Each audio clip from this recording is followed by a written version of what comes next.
Perkenalkan, saya dari kelompok 5 ingin mempresentasikan tentang bunyi.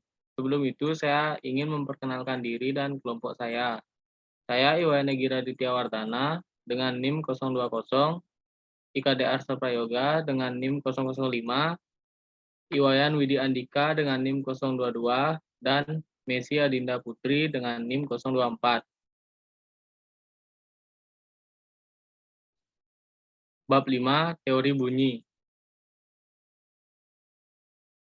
Pengertian pokok. Pada dasarnya, pokok bunyi dapat dibagi menjadi 13 bagian antara lain 1 bunyi atau objektif, 2 bunyi atau subjektif, 3 suara, 4 sumber bunyi, 5 panjang gelombang, 6 amplitudo, 7 frekuensi, 8 kecepatan rambatan bunyi, 9 nada, 10 bising, 11 airborne sound, 12 astrukturborne sound, dan 13 bunyi pukul.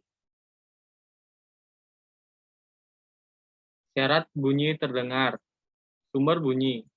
Segala benda yang dapat menghasilkan bunyi yang dihasilkan oleh benda yang bergetar yang menjadi sumber bunyi. Medium.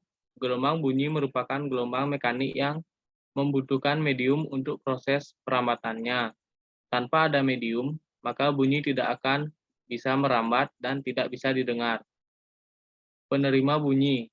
Proses terjadinya bunyi adalah adanya pihak penerima bunyi. Dalam hal ini, yang dimaksud yaitu indera pendengar.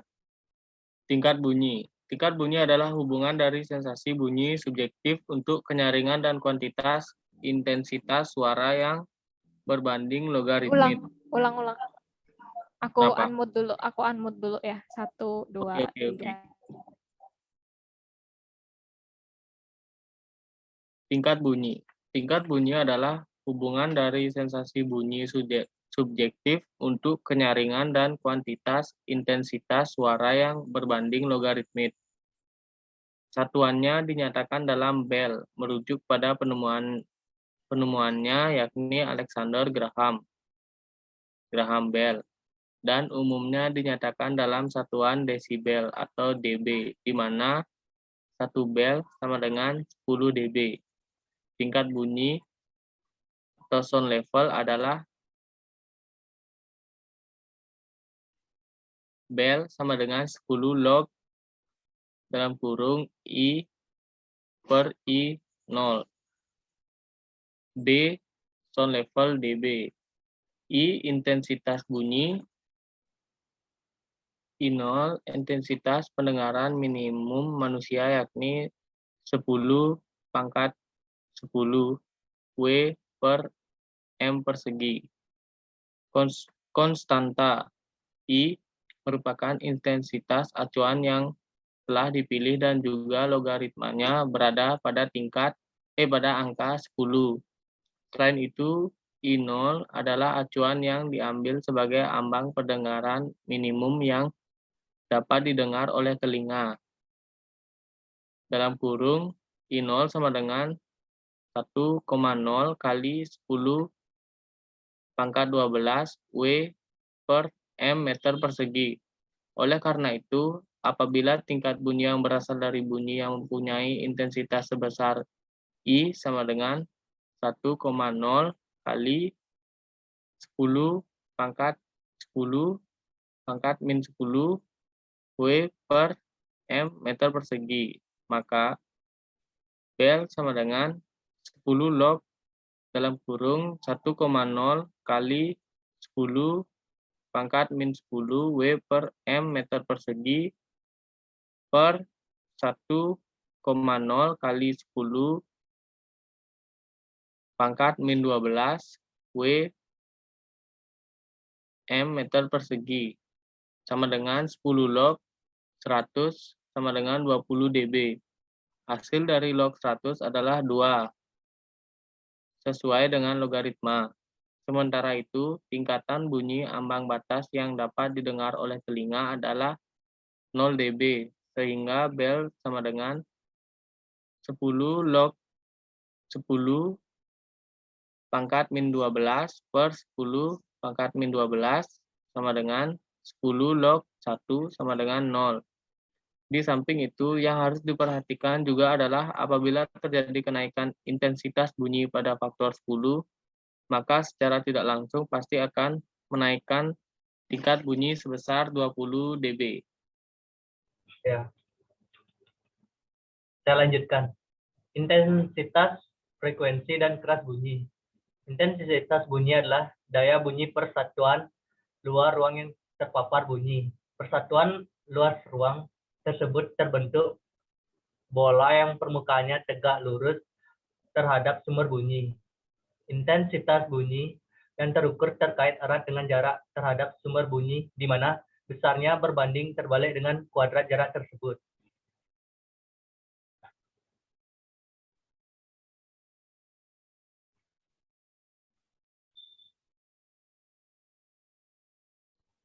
Secara normal, bunyi yang masih dapat didengar oleh manusia memiliki rentan frekuensi audio sebesar 20-20 Hz.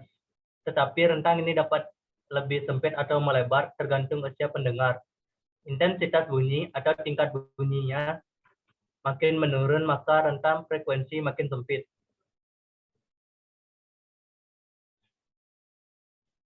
Rentang frekuensi yang dapat didengar manusia disebut audiosonik atau audible sound. Frekuensi audiosonik masih digolongkan ke dalam 3 kategori, yaitu frekuensi rendah berkisar 20 Hz sampai 1000 Hz. Frekuensi sedang berkisar 1000 sampai 4000 Hz dan frekuensi tinggi yang berkisar 4000 sampai 20000 Hz.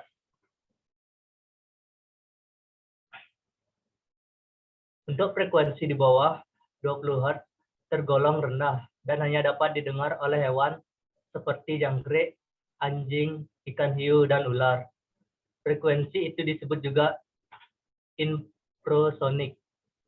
Sementara itu, bunyi dengan frekuensi ini disebut juga ultrasonik.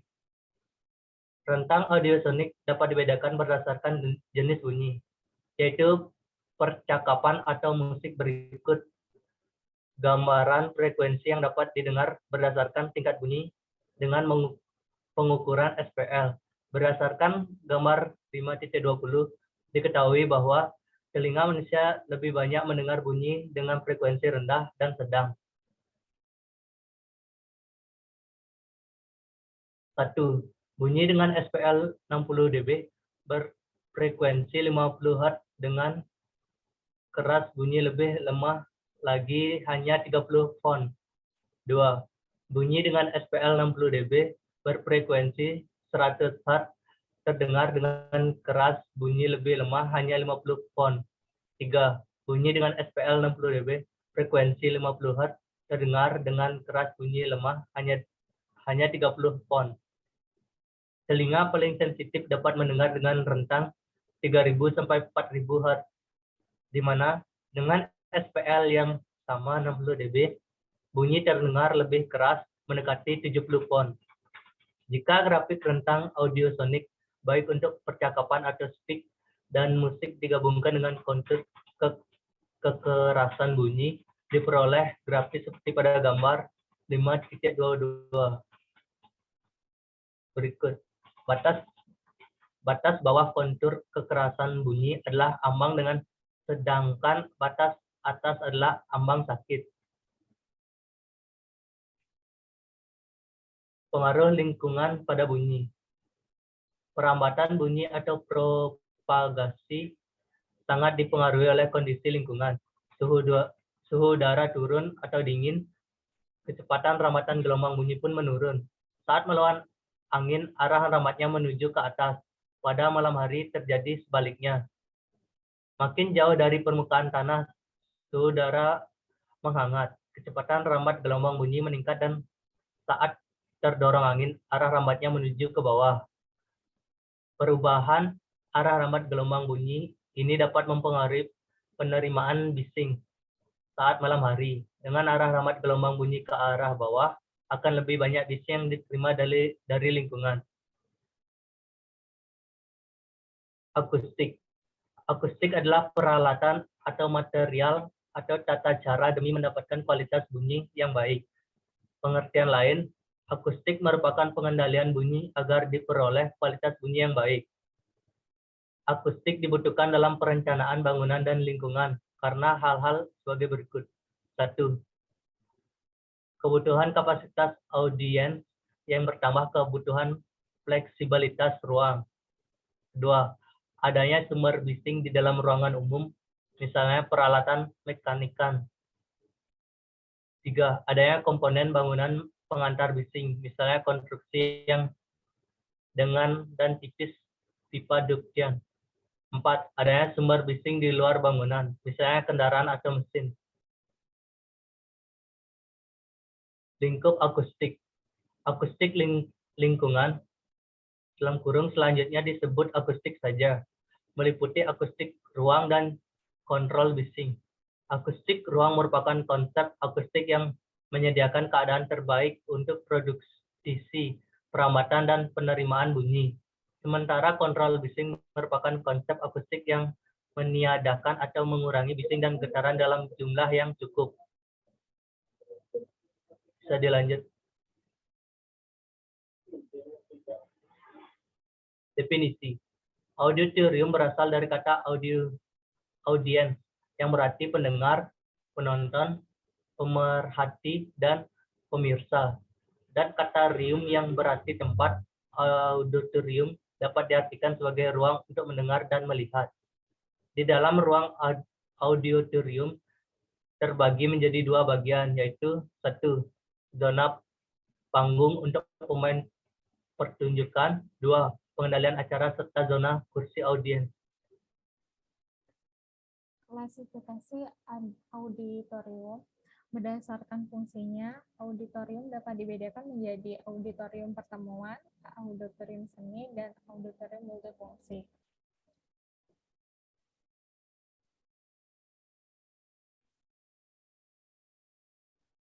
Auditorium pertemuan meliputi ruang kuliah umum, ruang seminar, ruang rapat, ruang konvensi, ruang konferensi, ruang sidang pleno, ruang pidato, ruang ceramah, dan ruang khotbah. Auditorium seni musik cirinya meliputi umumnya memiliki ukuran ruang tidak terlalu besar, panggung terbuka dengan luas panggung lebih kecil dibandingkan auditorium musik dan gerak, serta jumlah pemain terbatas. Jenis ruang terdiri dari concert hall, residential studio. Kemudian auditorium seni musik dan gerak cirinya yang pertama ukuran ruang cukup besar, kedua kondisi asli panggung tertutup dengan luas panggung lebih besar daripada auditorium musik. Yang ketiga jenis ruang terdiri dari ruang teater dan bioskop. Auditorium multifungsi secara keseluruhan ruangnya mengakomodasi beberapa fungsi yang telah direncanakan. Contoh fleksibilitas fungsi yang pertama, auditorium pertemuan dapat juga untuk auditorium seni. Yang kedua, auditorium seni dapat juga untuk concert, residential studio, and theater. Yang ketiga, auditorium dapat juga sebagai ruang pameran produk dan perayaan. Lokasi. Lokasi ini dibagi menjadi 3, yaitu di indoor, outdoor, semi-indoor.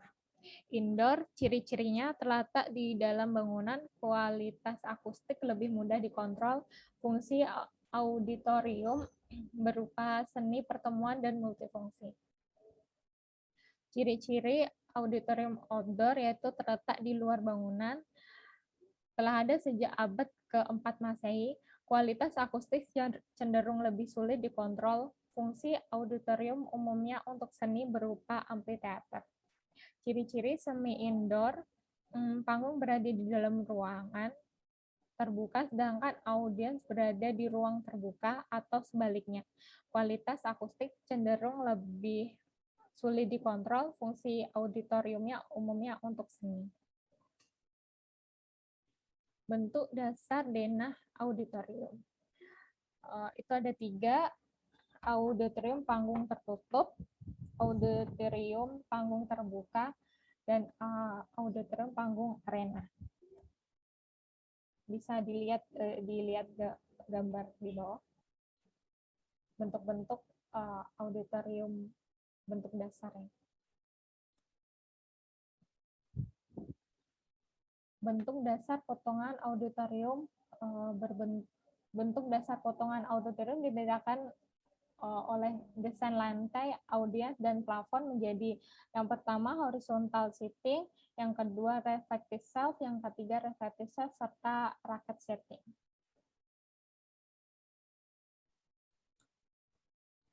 Aspek desain. Aspek desain auditorium ada 9 aspek, antara lain aspek desain auditorium ada 9 aspek, antara lain yaitu yang pertama adalah kualitas akustik. Kualitas akustik, dan setelah itu ada frekuensi bunyi, yang ketiga ada waktu tunda, yang keempat cacat akustik, yang kelima waktu dengung, yang keenam rumus akustik. Ulang ya.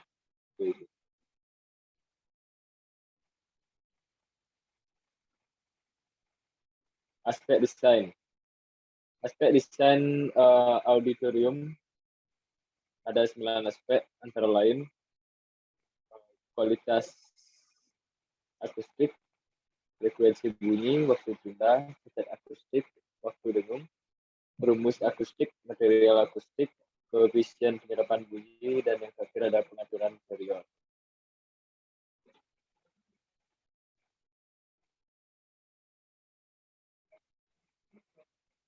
Kualitas akustik.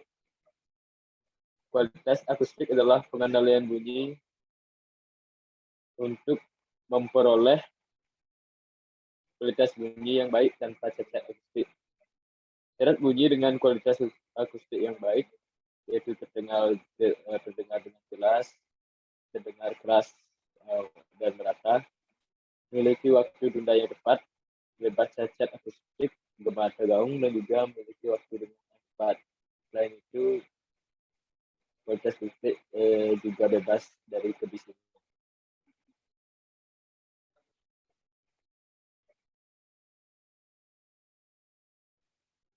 Langkah-langkah agar memperoleh kualitas akustik yang baik yaitu menghindari kesalahan rancangan. Di sini terkait dengan human error, jadi harus dipikirkan untuk lebih teliti mendesain atau merancang desain auditorium ini. Yang kedua, lakukan usaha akustik yang berikutnya, pemilihan jenis dan alokasi material akustik yang serta desain ruang secara keseluruhan, baik bentuk dasar denah, bentuk dasar potongan, plafon, dinding, lantai, dan pengaturan interior. Dan yang terakhir ada kita perlu cek dimensi ruang dengan menggunakan rumus akustik pada denah dan potongan.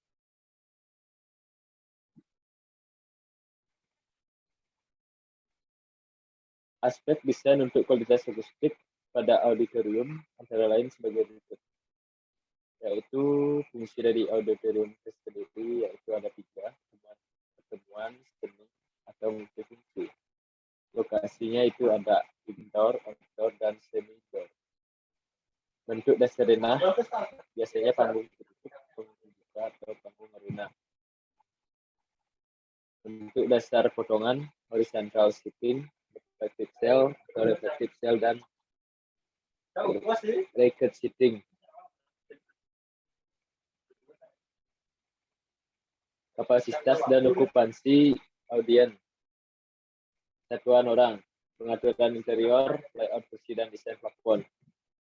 Waktu dengung atau reverberation time, sesuai fungsi dan volume ruang yang terekspos bunyi. Luas ruang yang terekspos, volume ruang yang terekspos, frekuensi rata-rata bunyi sesuai fungsi auditorium, peletakan reflektor, absorber, atau diffuser bunyi, jenis setiap material, dan juga sistem bunyi.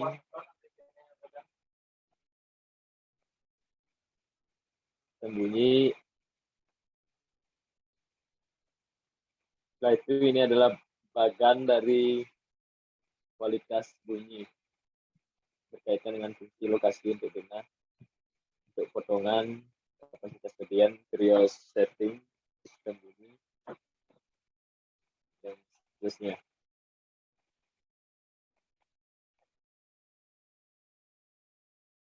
Setelah itu ada frekuensi bunyi. Frekuensi bunyi untuk proses desain auditorium yaitu terbagi menjadi 6, 125 Hz, 250 Hz, 500 Hz, 1000 Hz, 2000 Hz, sampai 4000 Hz.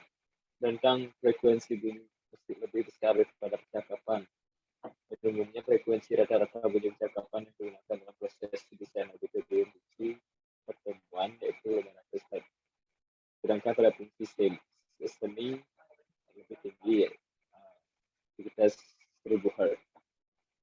Alat musik adalah salah satu contoh sumber bunyi yang frekuensinya teratur berdasarkan jenisnya yang dapat diketahui tentang frekuensi alat musik tersebut dalam sebuah tuntutan.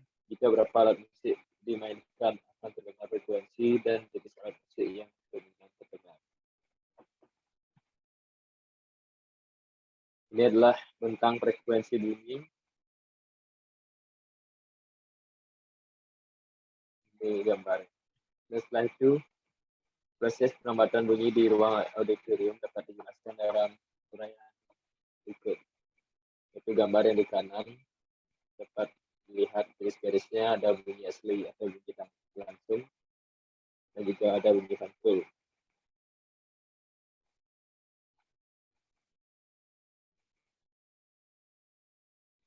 Setelah itu ada waktu tunda. Adalah selang waktu yang dibutuhkan antara bunyi asli atau langsung dan bunyi pantul yang terdengar. Ada dua kondisi yang terjadi berhubungan dengan bunyi pantul. Ada waktu tunda.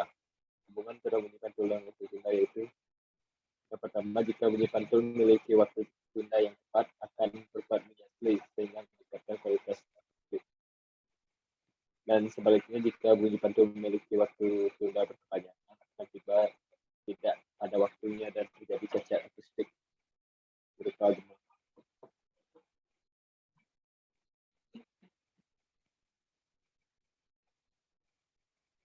Ini adalah gambar bagaimana waktu tunda itu, dan rumusnya bisa dilihat pada gambar yang di sebelah kanan.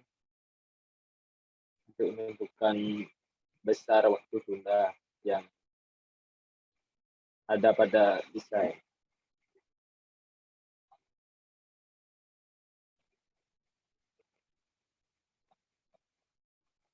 Kebutuhan waktu tunda untuk beberapa fungsi. Waktu tunda maksimal auditorium pertemuan adalah 1/25 detik atau 0,04 detik atau 40 milidetik. Waktu tunda maksimal auditorium sini adalah 1/10 atau sama dengan 0,1 detik atau 100 milidetik. Dan waktu tunda maksimal auditorium multifungsi yaitu 1/20 detik, 0,05 detik atau 50 milidetik.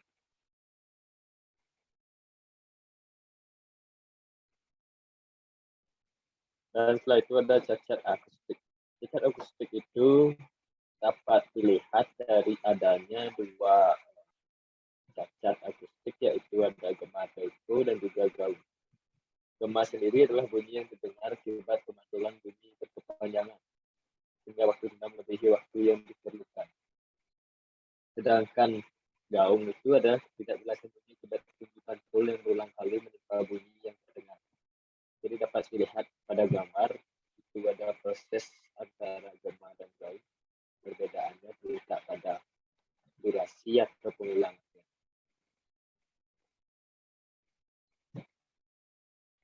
Nah, itu kita masuk ke waktu dengung. Waktu dengung adalah waktu yang dibutuhkan bunyi untuk tetap terdengar sehingga memperkuat dan memperjelas bunyi asli. Dapat dilihat pada gambar yaitu tingkat tekanan bunyi atau desibel.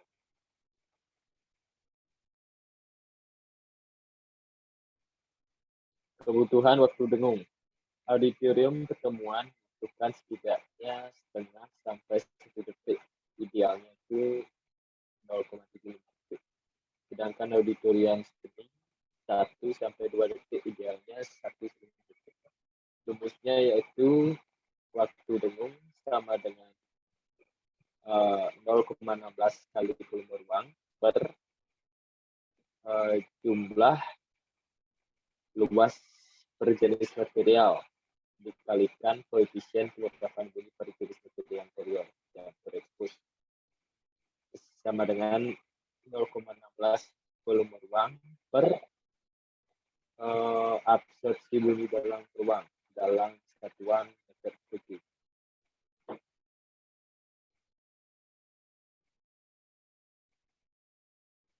Ini adalah gambar bagaimana hubungan antara volume ruang juga volume ruang terekspos bunyi dan juga waktu pengaruhnya terhadap waktu dengung untuk beberapa jenis ruangan.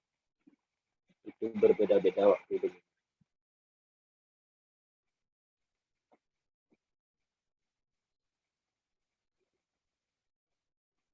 Setelah itu rumus akustik, yaitu dibagi menjadi dua, bagaimana cara pencegahan gema dengan cara penerapan pada dengar untuk mencegah terjadinya gema akibat dimensi panjang atau lebar ruang yang tidak proporsi. Waktu tunda. Rumus ini diterapkan pada potongan untuk mencegah terjadinya waktu tunda. Kebanyakan lebar kaca akustik berupa gema akibat dimensi tinggi ruang tidak proporsional.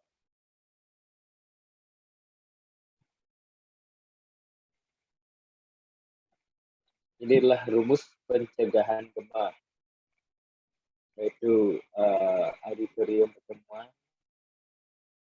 S1 plus R2 D-nya lebih kecil dari 14 meter,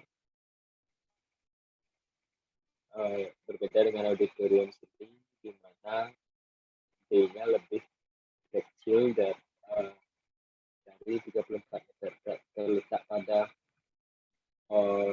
jarak antara panggung dengan audiens.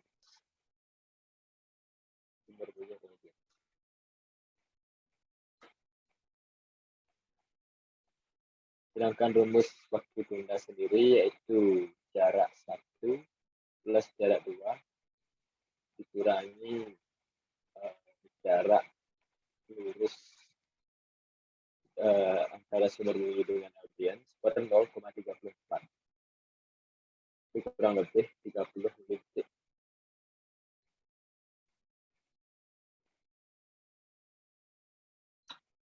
Material akustik adalah material yang digunakan untuk mengendalikan kualitas akustik. Itu ada 3, reflektor, spektor, dan diffuser, serta insulator dengan alokasi sesuai prinsip sejarah dan tampilan bunyi. Setiap jenis material tergantung frekuensi memiliki koefisien penyerapan bunyi yang spesifik. Yang pertama itu material reflektor atau pemantul. Dia pantul bunyi lebih tinggi dari daya seratnya itu adalah sifatnya. Yang kedua itu koefisien penyerapan bunyinya rendah, kurang dari 0,3. Keras, licin, makin tebal makin baik. Contohnya yaitu gypsum board, plywood, plexiglass, dan papan plastik kayu.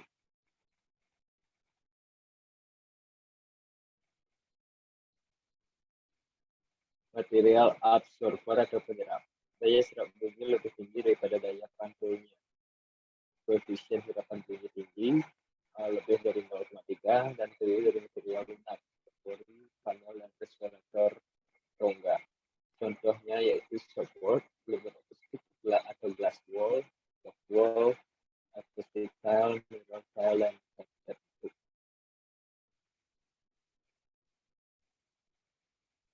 Material diffuser atau penyebar berfungsi untuk menyebarkan suara atau dengan bentuk penyusunan irregular, diffuser mirip tergantung material dan umumnya keras dan licin.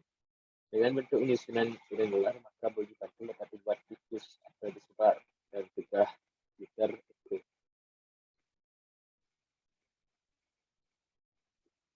Koefisien penyerapan bunyi. Koefisien penyerapan bunyi adalah angka yang memberikan kemampuan material menyerap energi bunyi. Standar frekuensi untuk menentukan koefisien penyerapan bunyi rata-rata suatu material yaitu 500 Hz. Dapat dilihat yaitu pada gambar. ada aturan sudut. Setelah itu ada pengaturan interior.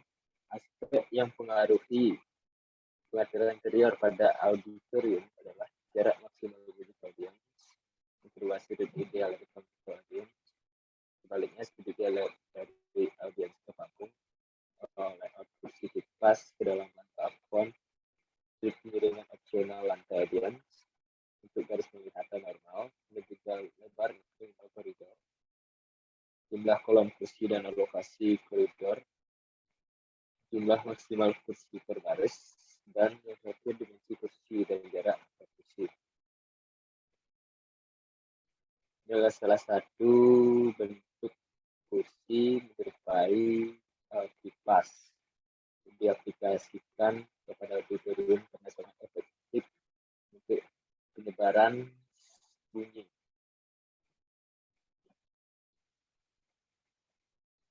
Dan ini adalah sudut ideal audiens paling belakang ke panggung, yaitu sekitar 20 derajat. Sedangkan gambar di kanan itu menjelaskan tempat duduk untuk perolehan sudut pandang lebih baik bagi audiens. Itulah standarnya.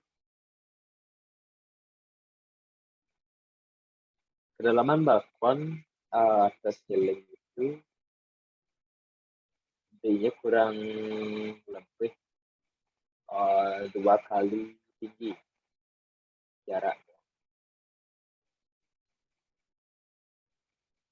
Dan yang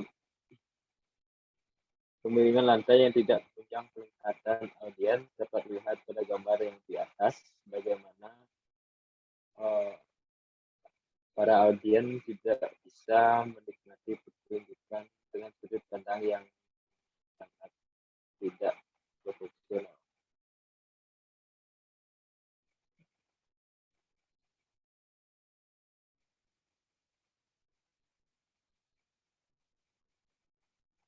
Perbedaan kemiringan lantai audiens berdasarkan jarak terhadap panggung. Itu ada pedomannya. Bisa dilihat pada gambar.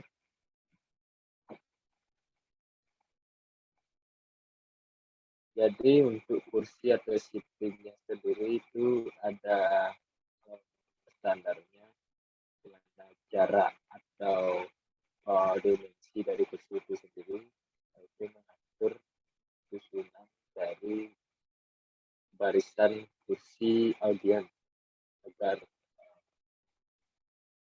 menikmati pertunjukan dengan fleksibilitas desain pada auditorium menunjang perubahan fungsi sesuai kebutuhan untuk jadi auditorium multifungsi.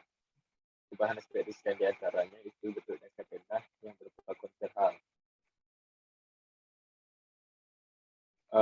dan juga resital studio atau teater. Kedua, bentuk dasar potongan.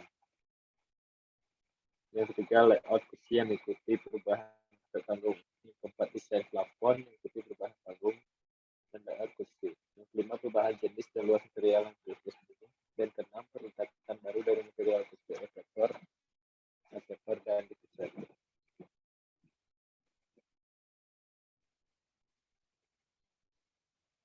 Ini adalah salah satu contoh fleksibilitas desain yang diaplikasikan pada auditorium.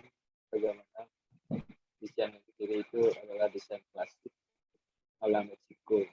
Di sebelah kanan itu adalah auditorium yang menggambarkan Cina-Cinaan.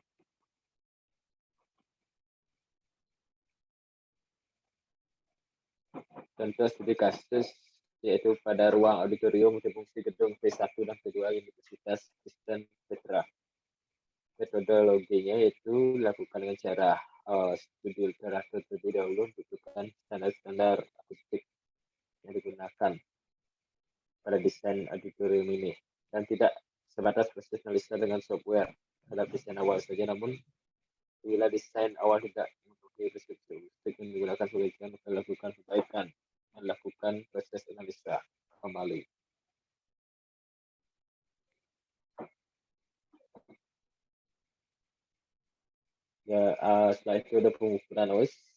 Dari hasil pengukuran diperoleh tingkat noise rata-rata luar ruang auditorium dalam keadaan sepi yaitu 56,95 dBA dan dalam keadaan ramai mungkin sebesar 67,1 desibel. Tingkat noise rata-rata dalam ruang auditorium dalam keadaan sepi sebesar 48,07 desibel. Selisih antara tingkat noise rata-rata luar ruang auditorium dalam keadaan ramai dengan standar tingkat noise dalam ruang auditorium yaitu 35 sebesar 32, maka dari itu digunakan material dinding dengan tingkat isolasi di atas 32,01 agar tingkat noise dalam ruang tidak terpengaruh oleh noise.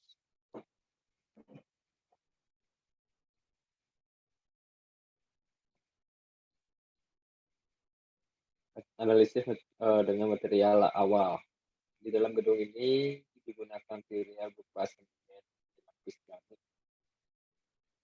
untuk lantai dengan koefisien serap 0,01, sedangkan material dinding berupa batu bata yang ditester dengan koefisien serap 0,02 dan material papan berupa gypsum dengan koefisien serap 0,05. Semua koefisien serap itu merupakan koefisien serap pada frekuensi 500 Hz.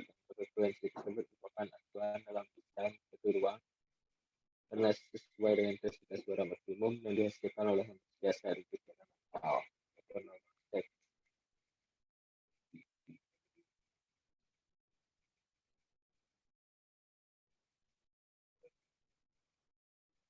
Analisislah perbaikan material. Daftar perbaikan material. Ada semen lapis granit, lantai material lama. Material baru ini bisa diganti dengan karpet tebal. Ada batu bata di plester, bisa diganti dengan tirai kain. Sistem bisa diganti dengan Ethernet.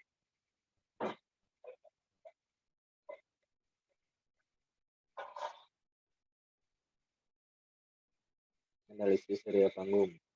Pada area panggung ini menggunakan sumber bunyi yang berasal dari speaker yang peletakannya terpusat. Berdasarkan dari aplikasi Contact, jumlah nilai FP pada gambar berdasarkan standar teknik video. Nilai FP untuk bagian di sekitar ruang dikirim tidak standar kedua. Namun FP tersebut mampu mempengaruhi jenis spek auditorium. Inilah FP gambar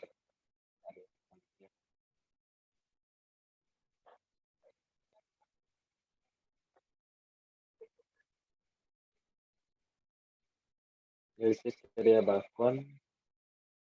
Dari hasil analisa tingkat kerasan bunyi dapat disimpulkan bahwa pada area balkon sudah melebihi di atas 30 desibel, pada area balkon dapat mendengar kekuatan pada area balkon.